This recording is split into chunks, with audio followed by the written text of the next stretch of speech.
নমস্কার, কেমন আছো তোমরা সবাই? আশা করি তোমরা সবাই খুব ভালো আছো, আমরাও খুব ভালো আছি। আজকে সকালটা যে কি তাড়াহুড়ো করে শুরু হয়েছে সে আমি তোমাদেরকে কি বলবো। জলখাবার রেডি, অস্মিকে খাওয়ানো রেডি, এত তাড়াহুড়ো করে শুরু হয়েছে সে আর কি বলি। অস্মিকে এখন ওষুধ খাওয়াচ্ছি, সকালবেলায়, দুপুরবেলায়, রাত্রে, আবার মিডলের দুবার। তোমাদেরকে তো হোমিওপ্যাথি ওষুধগুলো অস্মির দেখিয়েইছি, তো সেই ওষুধগুলো এখন টাইম বাই টাইম খাওয়াতে হয়।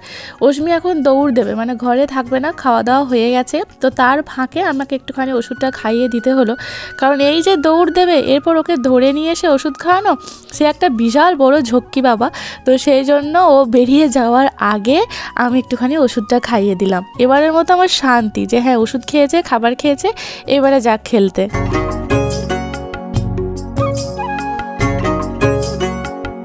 অস্মির প্রিয় পিপি, আমারও প্রিয় ছোট্ট ননদ নন্দিনী পিপি অস্মির এসেছিল। আসতে না আসতেই তো মানে নন্দিনী এলে আমাদের ঘরটা পুরো ভরে যায়। যেমন আমারও খুব প্রিয়, খুব পছন্দের একজন মানুষ, তার সাথে সাথে অস্মিরও কী অবস্থা। মানে অস্মিটা যত বড় হচ্ছে, দুষ্টুমি কমার জায়গায় দুষ্টুমি এমন বাড়ছে, আর ওর কাণ্ড কারখানাগুলোও এমন হচ্ছে, ওরা সবাই মানে জাস্ট কী বলবো না। আমরাও তো বাড়ির লোকেরা তো হেসে হেসে বাড়ির লোকেদের পেট ব্যথা হয়ে যায়। পাড়ার মানুষের সবার মুখে মুখে শুধু অস্মি অস্মি আর অস্মি।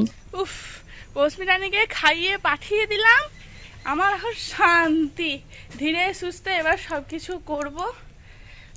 এত সকাল থেকে খিদে পেয়েছে, বলে কি না মা আমার খুব খিদে পেয়েছে। সকালবেলা সে কখন রাত্রে, সকাল বলেছে কোন রাত্রে আর কি খেয়েছে, তো সেই জন্য খিদে পাওয়ারই কথা। কিন্তু সচরাচর কিন্তু এখন এই সময়তে খিদেটা পায় না অস্মি। কিন্তু আজকে কি জানি কি হয়েছে, নিজের যেচে খেতে চেয়েছে, সেই জন্য আমি আর ওখানেতে গিয়ে মানে উনুন সেলা মানে মাটির উনুনতে গিয়ে আর মানে সব কিছু করে জলখাবারটা বানাবো সেই সময়টুকু আমি আর পাইনি। কারণ উনুন ধরাতেই আমার 10টা মিনিট সময় লাগবে, ততক্ষণে এখানে আমার জলখাবারটা হয়ে যাবে। তো সেই জন্য আজকে জলখাবারটা আমি এখানেতেই বানিয়ে নিলাম, এরপর গিয়ে ধীরে সুস্থে ওখানে গিয়ে রান্না চাপাবো। চলো আজকের দিনটা আমি এখান থেকে শুরু করছি, আশা করি তোমাদের দেখতে খুব খুব খুব ভালো লাগবে। ছাদে যাচ্ছি, ছাদে জামা কাপড় শুকোতে দিতে, তবে আজকে সেরকম আর জামা কাপড় নেই। অস্মির মাত্র একটি প্যান্ট ছিল, মানে ওই সকালের কোনো কিছু নেই। আর আমাদের রাত্রে মানে আগের দিনে যেগুলো থাকে জামা কাপড় আর কি, সেগুলো আমি ঠিক এই জায়গাটাতে, এই যে সিঁড়ির আমাদের এই জায়গাটাতে আমি মিলে রাখি। মানে দিদি ওয়াশ করে দিয়ে চলে যায়, আমি এখানেতে মিলে রাখি। এখানেতে শীতকাল যেহেতু আধ শুকনো প্রায় হয়েই গেছে, কিন্তু এখানে তো রাখলে চলবে না, এগুলোকে এখন ছাদে নিয়ে যাব। ছাদে নিয়ে গিয়ে ছাদে শুকোতে দেবো, তারপরে আমি যাবো রান্না করতে। ছাদটা চাবি দিয়ে রাখি কেন বলছি, দাঁড়াও। ছাদটা চাবি দিয়ে রাখার একটা কারণ আছে। আগে কিন্তু আমরা ছাদ চাবি দিয়ে রাখতাম না, কিন্তু এখন ইদানিং আমরা ছাদ আর অন্যান্য ঘরগুলো যেগুলোতে আর কি আমরা কেউ থাকি না, মানে ইউজ করা হয় না মেনলি, তো সেগুলো সব আমরা চাবি দিয়ে রাখি। তার একটা কারণ হচ্ছে আমাদের এখানেতে ভয়ানক রকমভাবে চুরি হচ্ছে। মানে বেশ কয়েক মাস আগে হয়েছিল একবার, আবার এই জাস্ট কয়েকদিন আগে চুরি হয়েছে। তো সেই চুরি হওয়ার ভয়েতে আমরা সব এখন চাবিতালা দিয়ে রাখি। যদিও জানি চোর মহাশয় যিনি চুরি করতে আসবেন তিনি চাবিতালা ভেঙে তারপরেই ঢুকবেন, চাবি দিয়েও কিছু হয় না। কিন্তু ওই বাঙালির মন, আমাদের মন, চাবি দিয়ে রাখি। তো সেই জন্য ছাদ সবসময় মানে যখন রাত্রে শুধু রাত হয়ে যাচ্ছে আমার, তো যখন বিকালবেলায় সমস্ত জামা কাপড় তুলে নিয়ে গিয়ে চলে যাই, তখন চাবি দিয়ে যাই। আবার সকালবেলা যখন জামা কাপড় তুলতে মিলতে আসি, তখন চাবিটা দিয়ে দিই, মানে চাবিটা খুলে দিই। উল্টোপাল্টা বকছি না আমি। চলো, আসলে সকালটা খুব হেকটিক গেছে আমার। সকাল থেকে উঠে থেকে অস্মির খিদে পেয়েছে বলে আমি চারিদিক দৌড়াদৌড়ি করছি। বাসি কাপড় ছাড়তে হবে, বিছানা টিছানা তুলতে হবে, তারপরেই না আমি রান্নাঘরে কিছু একটা করতে পারবো। যেন সকাল থেকে দৌড়াচ্ছি, সেই জন্য এরকম মাথা আমার খারাপ হয়ে গেছে। চলো জামা কাপড়। অস্মি কোথায় রে? আচ্ছা, পিপিতে বাড়ি গেছে। আচ্ছা, আজকে জলখাবারেতে আমি বানিয়েছি আলু ভাজা, শুধু অস্মিই খেয়েছে, আমাদের এখনো খাওয়া বাকি আছে। গরম ছিল, ঢাকা দিয়ে রেখেছি বলে একটু জল জল মতো হয়ে গেছে, তখন একদম শুকনো কাঠ হয়ে গেছিলো। তো এখন আমি খাবো না, ভাতটা চাপিয়ে দিয়েছে তারপর খাবো। আর এটাতে মুসুরির ডাল হবে, তো মুসুরির ডাল হয়ে সিদ্ধ হয়ে গেছে। এখানে সমস্ত সবজি কাটা হয়ে গেছে, যেটা আমার শাশুড়ি মা আর কি কেটে দিয়েছে। এই যে এতে বাঁধাকপি, এতে হবে মূলো শাক, তবে এই মূলো শাকগুলো আমাদের বাড়িরও না, আবার কেনাও না। এগুলো আমার সেজো কাকি শাশুড়ি মানে সেজো কাকিমাদের বাড়িতে হয়েছে। তো অপু মানে আমার দেওর আর কি, তো ও এসে কালকে দিয়ে গেছে, বলেছে অশ্মি মূলো শাক খাবে। তো সেই মূলো শাক আর কি আজকে হবে। ওখানে উনুনেতে রান্না করা সব ভালো, কিন্তু এখানে যেমন হাতের কাছে সব কিছু পেয়ে যায়, সেই হাতের কাছে সব কিছুটা ওখানেতে পাওয়া হয় না। ওখানেতে সব কিছু জোগাড় করে তারপর নিয়ে যেতে হয়। নুনের কৌটোতে নুনটা একটু অল্প ছিল, তো সেই জন্য এটাকে একদম ফিল করে দিলাম। এটার মতো এটা নয়, ফিল করে নিয়ে সব কিছু গুছিয়ে নিয়ে যাবো। এই যে ধনে জিরে এসব নিয়ে নিয়েছি, এগুলোকেও বাটবো। চলো। তোমরা আমাকে অনেকে অনেক রকমভাবে উনুন ধরানোর টেকনিক শিখিয়েছো। আমার মা একরকম শিখিয়েছে, আমাদের দিদি একরকম শিখিয়েছে, তোমাদের দাদা ভাইও একরকম শিখিয়ে গেছে। ওই যে দেখছো আমার বাঁ দিকে দূরে যে শুকনো কলা পাতাগুলো, এইগুলো কিন্তু মেনলি উনুন ধরানোর জন্যই এনে দিয়েছে, সে তোমাদেরকে আমি আগে বলেছি। কিন্তু সব থেকে সহজ উপায় যেটা আমার লেগেছে সেটা হচ্ছে কেরোসিন দিয়ে। আমি অনেক খুঁজে কেরোসিন তেল জোগাড় করেছি। আসলে এই কেরোসিন তেলটা আমি এককালীন মানে বিগত অনেক বছর আগে, প্রায় হয়তো 3-4 বছর আগে আমার বাবার বাড়ি থেকে আমি নিয়ে এসেছিলাম। তো সেই কেরোসিন তেল এখনও মানে ইউজ হয়নি, যেহেতু সেজন্য বাড়ির মধ্যেই থেকে গিয়েছিলো। তার অর্ধেক কর্পূরের মতো উবে গেছে, তো সামান্য একটুখানি তলায় পড়ে রয়েছে। তো মনে পড়েছিল যে কেরোসিন তেল তো একটু বাড়িতে রয়েছে, আমি তো ওই জায়গায় রেখেছিলাম। তো খুঁজে গিয়ে দেখলাম যে হ্যাঁ রয়েছে, তবে খুবই সামান্য, খুবই অল্প। তো সেই জন্য কেরোসিন তেল দিয়ে একদম শর্টকাটে উনুন ধরিয়ে দিলাম। উনুন একদম দাও দাও করে জ্বলে গেল। সবার প্রথমে তো ভাতটা বসিয়ে দেবো। ভাতটা বসিয়ে দিয়ে বিভিন্ন ধরনের কাজ করব। হ্যাঁ, আগে এই কয়েকদিন যেমন উনুনটাকে বুঝতে আমার একটু সময় লেগেছে, কতটা কি তাপ লাগবে, কতক্ষণ ধরে কাঠগুলো জ্বলবে, কিভাবে কি করতে হবে না করতে হবে, সেটা শিখতে আমার ওই 4-5 দিন মতো সময় লাগলো বটে। তবে এখন মোটামুটি একটা আইডিয়ায় চলে এসেছি, কী করে কী করব, কতটা সময়ের মধ্যে কোথায় দৌড়াবো, বা এই ভাতটা বসিয়ে দিয়ে বা কতক্ষণ যে সময়টা থাকবে বেঁচে তার মাঝখানে আমি কি করব, সেগুলো মোটামুটি আমার আইডিয়া হয়ে উঠেছে। ভাত ফুটে গেছে, কিন্তু এই যে এই জায়গাটা এখানটা দিয়ে এই দাদা ফ্যানটা উঠে আসছে। ভাত হয়ে গেছে না মানে 1 ফুট হয়ে গেছে। এটাকে আমি নামাবো, কিছুক্ষণ নামিয়ে রাখবো, দিয়ে অন্য কিছু একটা এখন চাপাবো, তারপরে আবার সেটা করতে হবে। কিন্তু এই জায়গাটা দিয়ে, এই যে দেখছো এই জায়গাটা দিয়ে প্রচণ্ড আগুন বেরোচ্ছে, আর হাতে বড্ড লাগছে। এই যে আমার শাঁখা পলা সব গরম হয়ে যাচ্ছে, ফোনটা রাখছি ফোনটাও গরম হয়ে যাচ্ছে। এটাকে টেকনিক আমাকে কাজে লাগাতে হবে। চলো সেই টেকনিকটা ফলো করি। এর জন্য লাগবে আমার গোবর। হাসি পাচ্ছে দেখে? হাসি পাওয়ার কিচ্ছু নেই, কারণ এটা ভীষণ একটা ভালো ট্রিক্স, যাতে আগুনটা বেরিয়ে না আসে। বাস এই জায়গাটা আমি ব্লক করে দিলাম, এখান থেকে আর কিছুতেই আগুন বেরিয়ে আসবে না। সবার প্রথমে তো করবো মূলো শাক। তার জন্য কড়াইতে জল দিয়ে তার মধ্যে কিছুটা নুন এবং কিছুটা খাবার সোডা দিয়ে এরপরে যেগুলো আমি ধুয়ে রেখেছিলাম শাকগুলো, তো সেই শাকগুলো একে একে দিয়ে দেবো। এগুলোকে একটুখানি সিদ্ধ করে নেব, ওই যেমন সজনে শাক করি ঠিক সেই স্টাইলেই হবে। মূলো শাকগুলো মানে এই প্রথম মনে হয় আমি মূলো শাক করছি, এর আগে কখনোই সেভাবে মূলো শাক করা হয়নি। আর এই উনুনেতে এই প্রথমবার করছি, যাই করছি এই উনুনের প্রথমবারই সব কিছু করছি। তো মূলো শাকগুলো আর কি ওইভাবে করবো, কারণ এর আগের দিনে আমি একদিনে আমার শাশুড়িমাকে করতে দেখেছিলাম, মানে অর্ধেকটা উনি করেছিলেন আর তারপরের অর্ধেকটা আমি করেছিলাম। তো সেই জন্য একটা আইডিয়া হয়ে রয়েছে কীভাবে কি করতে হবে না করতে হবে, সেই রকম মতোই করছি। শাকটা নরম হতে একটু সময় লাগবে, সেই ফাঁকে ভাবলাম যাই মশলাটা বেটে দিই। এইভাবে যে থেতো করা ব্যাপারটা, এই ব্যাপারটা কিন্তু আমার ছোটোবেলা থেকেই ভালো লাগতো, কারণ আমি ছোটো থেকেই মাকে দেখে এসেছি। প্রথমে এই আদা রসুন বাটার আগে মা একটুখানি থেতো করে নিত, তারপরে বাটতো।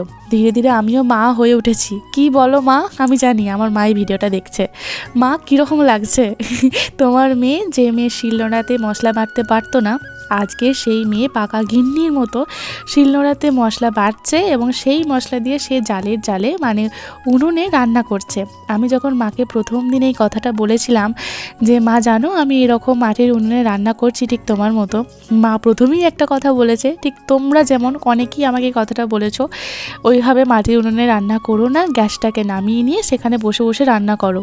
ঠিক সেম এই কথাটাই আমার মাও বলেছে তুই পারবি না, অশ্মি আছে, অশ্মি যা ধরফরে, ও যা ছটফটে, তুই একদম পারবি না। তার উপরে আবার যখন জানতে পারলো যে জ্বালানিগুলো আমি ইউজ করছি সেগুলো কাঠের থেকেও কাঁড়ি বেশি। আর এই কাঁড়ি জিনিসটা কি সেটা গ্রামের মানুষেরা খুব হাড়েই জানে। মানে একটু যদি কোথাও একটু হাতে পায়ে কোথাও যদি লাগতে পায় সে একদম ভেতরে ডিপ করে ঢুকে যায়, ভীষণ খতরনাক একটা জিনিস। তো সেই জন্য বললো তুই একদমই পারবি না, অশ্মি ছোটো বাচ্চা আছে, তুই একদম মানে কাঠের উনুনে রান্না করতে তুই যাস না, তুই গ্যাসটাকে নামিয়ে নিয়ে তারপরে করবি। তারপর আমি মাকে সান্ত্বনা দেওয়ার জন্য বলেছিলাম আচ্ছা ঠিক আছে তাই করব। এরপর যখন মা আমার ভিডিওগুলো দেখে এবং ধীরে ধীরে যখন আমি বলছি যে আমি করতে পারছি, তখন মা এবং আমার কাকিমা দুজনেই বলেছে তুইও শেষ পর্যন্ত আমাদের দলেই নাম লেখালি। আমি বললাম যে হ্যাঁ, আমিও শেষ পর্যন্ত তোমাদের দলেই নাম লেখালাম। যাই হোক চলো, তোমাদের সাথে বলতে বলতে এদিকে আমার সমস্ত মশলা বাটা হয়ে গেল। আজকে যেহেতু একটাই সবজি বানাবো তার জন্য একটাই মশলা লাগবে, সেই জন্য খুব একটা বেশি বাটা ছিল না। ওই আদা রসুন বাটলাম আর তার সাথে ধনে জিরে, গোটা জিরে সেটা একটুখানি বেটে দিলাম। শাকটা দেখো হয়ে গেছে, শাকটা হয়ে গেছে মানে ওই যে সিদ্ধ হয়ে গেছে, নরম হয়ে গেছে। এবারে সেটাকে ছেঁকে নিয়ে ওই যেমন বললাম একদম সজনে শাকের মতনই রসুন ফোড়ন দিয়ে একটুখানি ভাজা ভাজা করে নেব। তবে জানো এই মূলো শাক কিন্তু আমার বাবার বাড়িতে রান্না হয় একটু মিষ্টি দিয়ে, মিষ্টি ছাড়া কিন্তু খেতে পারে না কেউই আমাদের বাবার বাড়ির ওখানে। সবাই, শুধু আমাদের বাড়িটা না, আমাদের ওই এলাকার সবাই মূলো শাক, সজনে শাক এই সমস্ত শাকে কিন্তু একটু মিষ্টি যায়, কলমি শাক। কিন্তু আমার শ্বশুরবাড়ি একেবারেই উল্টো, এখানে কিন্তু কোনো শাকেই মিষ্টি দেওয়া হয় না একমাত্র পুঁই শাক ছাড়া। মানে শাক ঘন্ট টাইপের যেগুলো হয়, পুঁই শাক, পালং শাক, যখন ঘন্ট টাইপের কিছু করা হয় তখনই মিষ্টি দেওয়া হয়, তাছাড়া কোনো শাকে এখানে মিষ্টি খাওয়া হয় না। প্রথম তো খুব অসুবিধা হতো, তবে এখন অভ্যস্ত হয়ে গেছি। এরপরে কি বানাবো বলো তো? ডাল। তবে আজকে ডালটা যেহেতু আজকে সিম্পল রান্নাবান্না সব কিছু হচ্ছে, ডালটা ভেবেছি একটু স্পেশাল করে বানাবো। একটুখানি ফোড়নে জিরে, একটুখানি পেঁয়াজ আর তার সাথে দিয়েছিলাম একটুখানি টমেটো। তো দেখবে টমেটো, পেঁয়াজ আর হ্যাঁ ধনে পাতাও কিন্তু দেবো এই ডালটাতে, মুসুরির ডাল করছি। তো দিলে দেখবে স্বাদটা একটু অন্যরকম হয়। আর এই ডালটা খেতে আমার মেয়েও ভীষণ পছন্দ করে, আমিও ভীষণ পছন্দ করি। সেই জন্য ভাবলাম যে আজকে যেহেতু সব কিছুই সিম্পলভাবে হচ্ছে একটুখানি আর কি এইভাবেই বানানো যাক। আর ঘরের মধ্যে ধনে পাতাগুলো রয়েওছে, সেই জন্যই আর কি।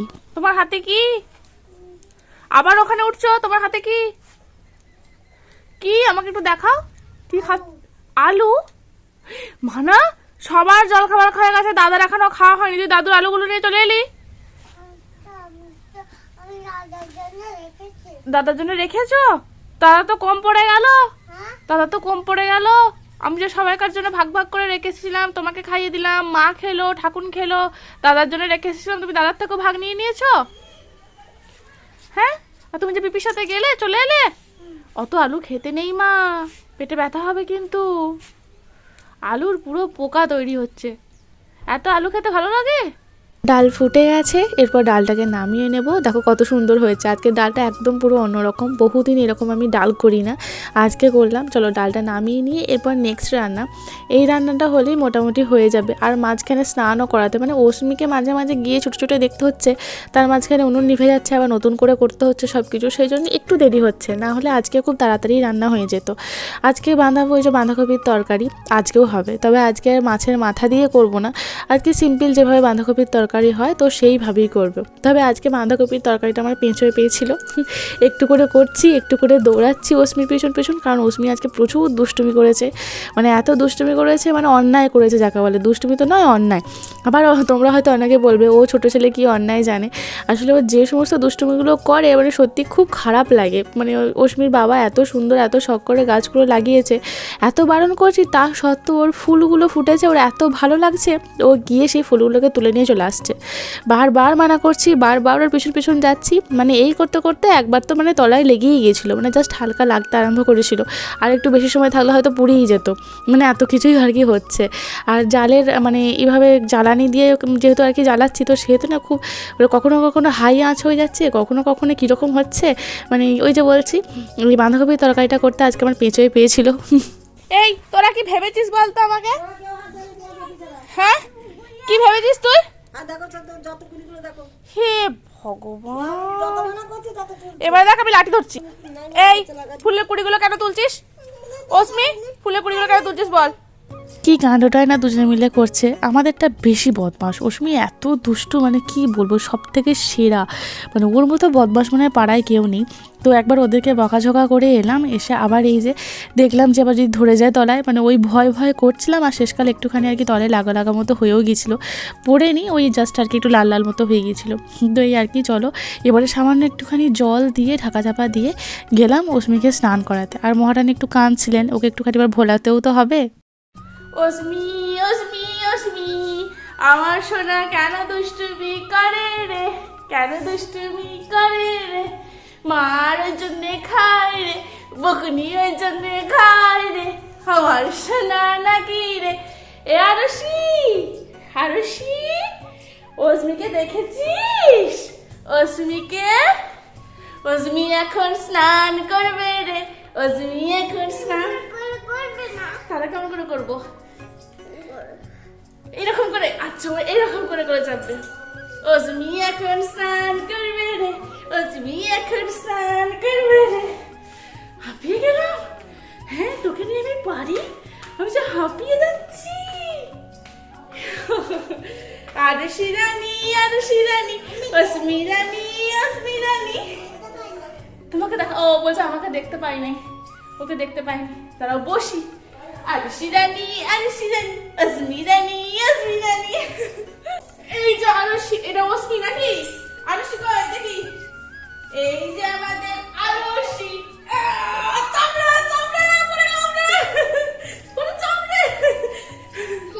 আমার পায়ে ব্যথা। আরশি রানী, আরশি রানী, অস্মি রানী, অস্মি রানী, অস্মি আরশি। ওরে পাটা ভেঙে যায় মনে হচ্ছে। আরশি রানী, আরশি রানী, অস্মি রানী, অস্মি রানী। জোরে করবো, আর পারছি না মা, হাঁপিয়ে যাচ্ছি, আরশি পড়ে যাচ্ছে। হে ভগবান, ঠিক আছে হয়েছে এবার। অস্মি রানী, তোমাকেও করতে হবে। আমি মইরা যাবো, আমি মইরা যাবো তাহলে। ওকে তুলতেই পারবো না। তুই নাম, আমি অস্মিকে, আরশিকে নিয়ে এবার। আর অস্মি রানী, অস্মি রানী, আরশি রানী, আরশি রানী, রানী,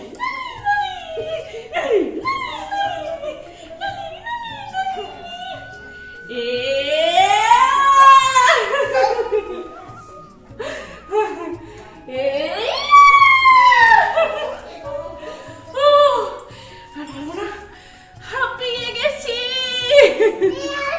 করবো এবার, কাকে করবো? ওকে করবো? না, আরুষি চাপবে না, আরুষি ভালো দেখেছে কাকিমণি হাঁপিয়ে গেছে। আরুষি দেখেছে যে কাকিমণি হাঁপিয়ে গেছে। হ্যাঁ চলো, গিজার চালিয়ে দিয়েছি কখন, জলটা করতে দিয়ে দিই। তা করতে করতে রশ্মিকে মাখানো হয়। কি হলো রে, কি হলো, কি হলো? কোথায় তোরা, কোথায়? ঘরের মধ্যে নেই? অস্মি চল চল চল, স্নানটা করিয়ে দি মা, আমার সময় নেই, স্নানটা করিয়ে দি। আরশি দেখ স্নান হয়ে গেছে, চলো চলো চলো। আরশি স্নান হয়নি? হ্যাঁ কি তুমি? মহারাজ? তুমি মহারাজ? মহারাজ নয়, মহারানী। আরশি তুই চাপতে যাস না মা, পড়ে যাবি এক্ষুনি, ছেড়ে দে। অস্মি বসেছে, বসুক। চল অস্মি চল, স্নানটা করিয়ে দি। তুমি মহারাজ নও, তুমি মহারানী। মহাজ, মহাজ নয়, মহারাজ। মহারাজ, হ্যাঁ মহারাজ। হ্যাঁ তুমি মহারাজ, তুমি মহারানী তো। তুমি তুমি প্রিন্সেস না? প্রিন্সেস নাও? ম্যাও বুড়ি? কে ম্যাও বুড়ি? ও চুল তুই ধরতে পারবি না, ও চুল নেই।